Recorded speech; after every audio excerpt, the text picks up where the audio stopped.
The cold cell was silent, except for the soft sound of chains moving. In the middle of the room, hanging from the ceiling, was a young alien girl. Her skin, once glowing blue, was now dull. Her silver hair was dirty and messy, falling over her. Bruised face, she didn't move much anymore. Her arms were stretched above her head, held by strong metal cuffs. Her feet barely touched the floor. For 7 long days, she had been kept like this. Her name was Lyra. She came from a peaceful world, far away from war. But peace meant nothing to the enemy. The aliens who captured her had no mercy. They were called the Karsak, tall creatures with dark armor, red glowing eyes, and no faces. They didn't speak. They only heard Dot every day. A group of them came into her cell. They shocked her with electric rods. They poured cold water on her, then left her in freezing air. They asked no questions. They wanted no information. They only wanted to break her. Lyra was a fighter. She had trained as a scout for her people, but nothing had prepared her for this. No food, no rest, no light, just pain and silence. Time passed slowly. She counted her breaths to stay sane. 1.2.3. Again, it was the only control she had left. Sometimes she dreamed. In her dreams, she was flying again, running in the forests of her home planet. She could hear birds, feel the wind. But when she woke up, the smell of metal and blood brought her back to this nightmare. One night, chirred whispers, not in her mind. Real voices. Outside her cell, 2 guards talked in a low voice. She didn't understand their language, but one word came through clearly. Human. They said it like a curse, like fear. Her eyes opened wide. A human, here. She had heard stories of humans. Some feared them, others respected them. But most thought they were dangerous and reckless. Lyra had never seen one, but now. Maybe one was close. She didn't allow herself to hope. Hope was dangerous, far across the dark corridors of the alien fortress. A man moved through shadows. He wore heavy black armor, scratched and dented from many battles. His helmet had a red visor that scanned every hallway. His name was Cole. Cole was a soldier. No, not anymore. He had left the military after disobeying orders. Too wild, they said, too emotional. But now he was on his own mission. A whisper in a bar, a secret file, and a promise he made to someone long ago had brought him here. He didn't know who the prisoner was. He didn't care. All he knew was that someone was suffering, and no one was doing anything about it. Cole wasn't a hero, but he also wasn't a coward. Back in the cell, Lyra was barely conscious. Her lips were cracked. Her body ached. She felt cold deep in her bones. Her heart beat slowly, weak but steady. Then a sound got clank. The sound of metal hitting the floor outside her cell. Then dash silence. Then dash a blast. A red light flashed under the cell door. The floor shook. Her head dropped. Was this the end? The cell door opened slowly. A tall figure stood in the smoke. Not a Karsak. Different. Broad shoulders. A weapon in one hand. And human eyes behind a cracked helmet visor. Cole looked at the alien girl hanging from the chains. He froze. He had expected a soldier. A warrior. Not her. She looked at him. Her eyes, weak but still burning, met his. He whispered, "Hang on." She didn't understand the words, but she understood his voice. It wasn't cruel. It wasn't cold. It was warm. It was hope. Cole hadn't planned to be here. He was supposed to be dead or drunk somewhere far from war. But life never followed plans, especially for soldiers like him.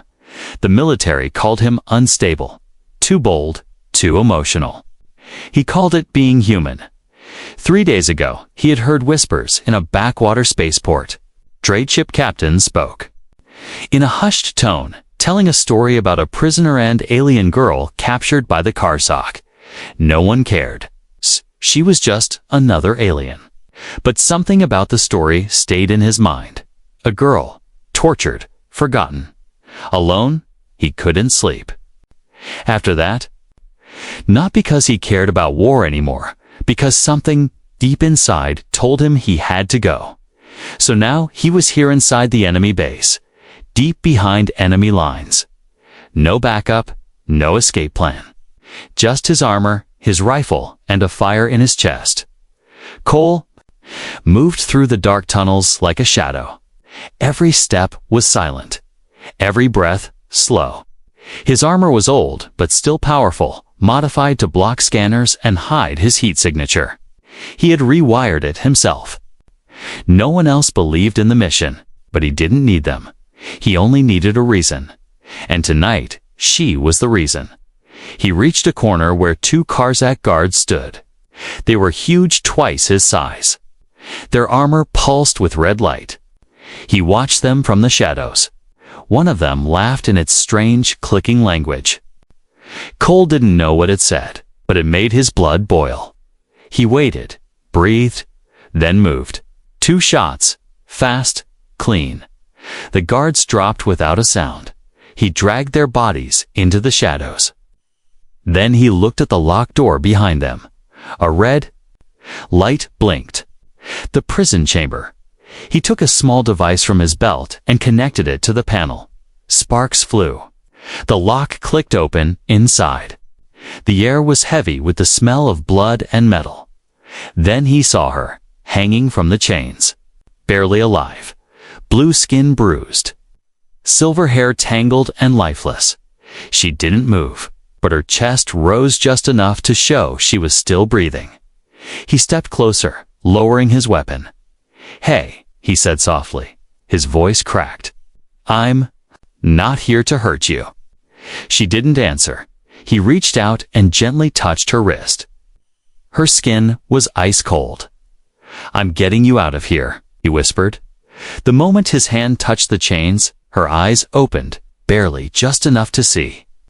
Him, not a monster, not a guard, a human. He saw the terror in her eyes, and something else. Hope. He pulled a tool from his belt and began cutting the chains.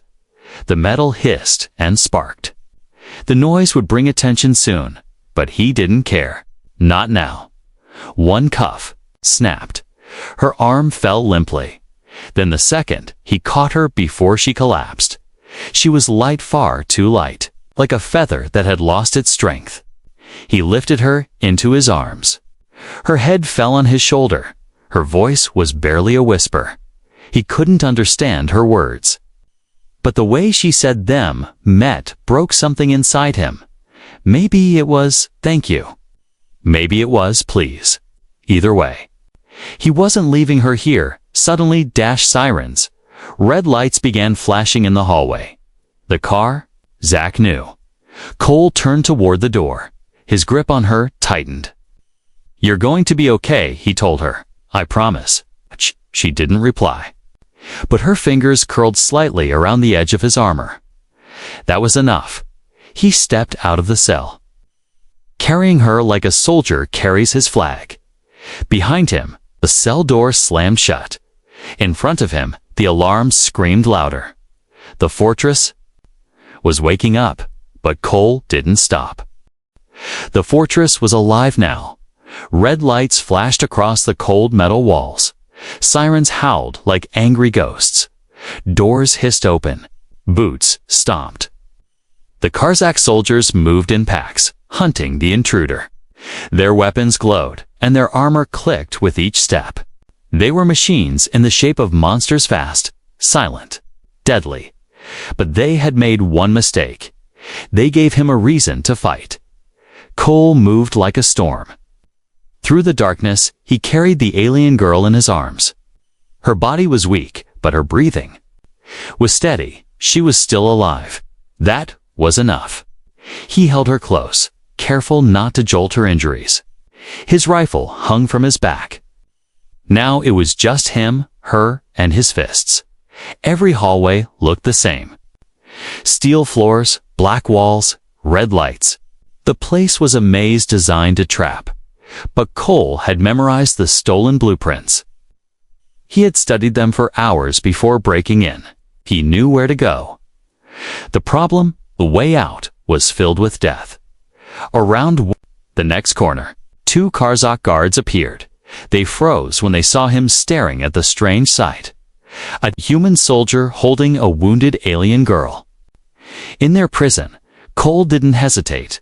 With one quick move, he leaned against the wall, set her down gently, and grabbed his plasma knife. In the blink of an eye, he lunged forward silent, fast, brutal. One guard fell with a deep gurgle. The second raised its weapon, but too late. Cole struck again. Both collapsed. He wiped the blood off his knife and rushed back to the girl.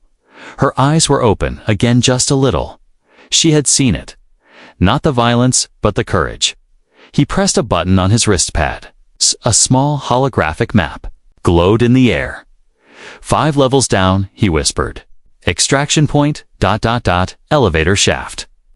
Almost there. She didn't understand the words, but she understood his voice. He wasn't calm. He was determined. And that gave her strength as he moved again. Memories flashed through his mind. A battle on Mars, screams, fire. A young recruit he failed to save. The military called him reckless after that. Said he didn't follow rules. Said he was too emotional. They were right. And he didn't care. Because rules don't save people. Actions do. He glanced down at the alien girl. Her fingers twitched against his armor. She was still fighting, even after what they had done to her. That made her a warrior. And he wasn't going to let a warrior die in chains. He reached the elevator. Shaft, though real elevator, was locked by alien code. But Cole had other plans. He placed a small black disc on the door. It beeped, blinked, and then exploded silently. Opening a narrow space, he stepped inside. The shaft was deep, pitch black. But he had come prepared. He shot a magnetic grapple line upward. It hooked to a rail far above. The line glowed faintly. He pulled her close and locked them both to the line, using a clip from his belt. "Hold on," he whispered, though he knew she couldn't. And then they rose. Halfway up the shaft, shots fired from below. Red bolts of plasma tore through the air. Cole spun his body to shield her. Pain burned through his side. But he didn't scream. He gritted his teeth, looked down, and tossed a flash bomb. Light exploded below. The shooting stopped. He kept climbing at the top of the shaft. He crawled into the hallway, bleeding, breathing hard. The final stretch was ahead. The landing pad, a single human dropship, waited. Beyond the blast doors, but the Karzak were coming fast. He laid her down gently and raised his rifle. His voice, soft but fierce, echoed in the corridor. "You've been through hell. Now it's my turn." He aimed down the hallway and waited. The world around her was shaking. Lyra couldn't tell if it was real, or if her broken body was just giving up. Everything felt like a dream. The sirens, the red lights, the weightlessness as someone carried her through fire and shadow. She opened her eyes again, just a little, and there he was, the human, covered in blood. Armor cracked, face half hidden behind a shattered helmet, but still standing, still moving. He wasn't like her captors. His eyes didn't glow with cruelty. They were warm, angry, alive. She didn't even know his name, but somehow she knew he came for her. Lyra's mind slipped again into memory. She remembered the first day in the cell. The Karzak had dragged her in like trash. Her wrists were already bruised from the cuffs. They didn't speak to her. They just hung her from chains and walked away. Then came the pain. Each day was worse than the last. No food, no rest, no mercy. She cried at first, then she stopped. And when she stopped, they tried harder to break her. But even when her body gave up, something inside her did not. That part, small and hidden, whispered to her, someone will come. Now he had. Cole leaned against the wall, breathing hard. His side was bleeding. He'd taken a shot in the elevator shaft. But the pain didn't matter. She was alive, still breathing in his arms, still looking at him. "Hey," he said softly. "You with me?" She blinked once, just once. That was enough. He gave her a tired smile. "We're almost out of this mess." But even as he said it, the hallway began to shake. Heavy boots thundered in the distance. The car. Zach were coming. He gently set her down and raised his rifle. His hands were shaking now, not from fear, but exhaustion. He had fought his way in. Now he had to fight his way out. The blast doors at the far end of the hallway began to open, slow, loud, threatening. Behind them, figures moved in the smoke. 4 Karzak soldiers stepped out, weapons charged, armor glowing. Cole stood between them and her. He didn't back down. He couldn't. She had suffered enough. The first alien rushed forward, raising its blaster.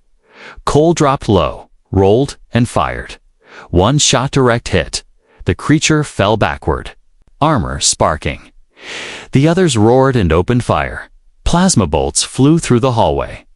Cole ducked behind a support beam, returned fire, and screamed through the pain in his side. Every shot had to count. He didn't have many left from behind. The beam. He looked at her. She hadn't closed her eyes. She was watching him, not as a stranger, but as something else. Now, a protector. A flame in the darkness. The second alien charged. Cole didn't wait. He rushed forward, tackled the thing into the wall, and drove his blade under its chin. The light in its eyes died. Another fell, but the last one struck him in the back hard. He hit the ground, groaning. The alien raised its clawed foot to crush him. Bang! A plasma bolt hit it from behind. Cole looked up. The alien girl's hand trembled as she held his backup pistol. She had moved. She had saved him. Cole grinned through. "Blood. Nice shot," he whispered. She didn't speak. She couldn't. But she smiled a soft, weak, beautiful smile. It was the first time she had smiled in a week. He pushed himself up, limping back to her. Behind them, the blast door to the landing pad opened. Cold wind rushed in. Stars shined above. Freedom was close. He picked her up again, but before stepping outside, he paused. "Let them come," he muttered. "I'll burn this whole place down before I let them take you again." Fire lit the sky behind them. The dropship's engines roared louder as the blast doors finally opened. Cold night air rushed inside the corridor, pushing smoke and ash out into the darkness. Cole held her tightly in his arms, her blue skin pale, her body motionless but still breathing. Every step he took toward the landing pad felt heavier. His wounds burned. His armor cracked in 3 places. But he never slowed down. They were almost free. Almost ahead, the landing pad stretched wide under the stars. The human dropship waited, just meters away, open ramp glowing in the dark. But it wasn't empty. The Karzak were waiting for soldiers. To mechs. Plasma rifles locked and ready, and they weren't shooting yet. They wanted to make him stop. Make him choose. But Cole had already made his choice a long time ago. He stepped onto the pad and placed the alien girl down gently behind a wall of steel crates. She stirred. Her fingers brushed against his hand. "Don't," she whispered, barely able to speak. He looked at her, eyes calm but burning. "I have to." She opened her mouth to speak again, but he was already walking away. Cole didn't shout. He didn't warn them. He just pulled the pin on a flash charge. tossed it into the center of the enemy line, and ran. Boom. White light exploded. The soldiers panicked. The mech sparked. Cole moved like fire. One shot left mech down. Roll fired to Karzak. Dropped. The others regained aim and opened fire. A bolt hit his side, burning deep. He screamed, staggered, then pushed forward again.